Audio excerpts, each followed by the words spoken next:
అందరికీ నమస్కారం అండి. నేను మీ నాగార్జున. ఈరోజు మా ఇంటికి అయితే పనస పండునైతే తెచ్చానండి. ఈ పనస పండులో అనేకమైన పోషకాలు ఉంటాయంటండి. ఇది వేసవి కాలంలో మాత్రమే దొరికే పండు అండి. ఈ పనసకాయని మనం తింటే ఆరోగ్యకరమైన ప్రయోజనాలు కూడా చాలా ఉంటాయంటండి. పనస పండులో ఎక్కువగా విటమిన్ ఏ, విటమిన్ సి మరియు ఐరన్, పొటాషియం, కాల్షియం కూడా ఉంటాయంటండి. దీన్ని తినడం వల్ల చాలా ఆరోగ్యమైన ప్రయోజనాలు కూడా ఉంటాయంటండి.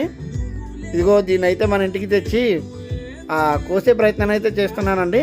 ముందుగా పనస పండు ఒలిచేటప్పుడు మన చేతులకి ఆయిల్ అయితే రాసుకోవాలండి. లేదంటే మనకి ఆ పనస పండుకున్న జిగురు మన చేతులకి అంటుకుని వదలదండి. మనం ఆ ఆయిల్ అయితే రాసుకుంటే ఆ జిగురు అంటకుండా మనం చూసుకోవచ్చండి. ఇదిగోండి, ఇదైతే ఈ పండు అయితే చాలా గట్టిగా ఉంది. నేను చాకుతో కోసి తీస్తున్నా రావట్లేదండి. అంటే దాన్ని ఆ పండుని విడగొట్టడానికి నా బలం అయితే సరిపోవట్లేదు. ఎలాగోలాగా ప్రయత్నించి దానిని రెండుగా చీల్చానండి. చాలా టైం అయితే పట్టింది.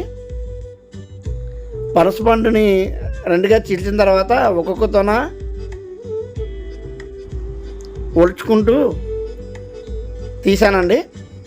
ఇదిగో మీరు వీడియోలో చూస్తున్నారు కదా, ఒక్కొక్క తొనని ఒలుచుకుంటూ చేతులకి ఆ వంట నూనె అయితే రాసుకుంటూ తీసానండి.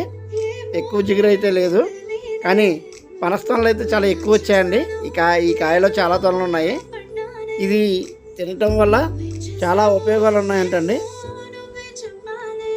చాలా ఆరోగ్య ప్రయోజనాలు కూడా ఉన్నాయని అంటున్నారు. చూస్తున్నారు కదండి, చాలా ఓపిక అయితే కావాలండి. మనకి బండి మీద దొరికేది అయితే వెంటనే తీసుకుని తినేయచ్చు, కానీ ఇంటికి తెచ్చుకుని ఇలా ఒలుచుకుని తినటంలో ఉన్న ఆనందం వేరండి. ప్రతి తొనని తీస్తుంటే సుమారు ఈ కాయలోనే ఒక 50-60 తొనలు అయితే మాకు వచ్చాయండి. చూస్తున్నారు కదండి, ఒక్కో తొనని తీస్తూ ఉన్నాను. టైం అయితే ఇంచుమించు 1 అవర్ అయితే పట్టిందండి.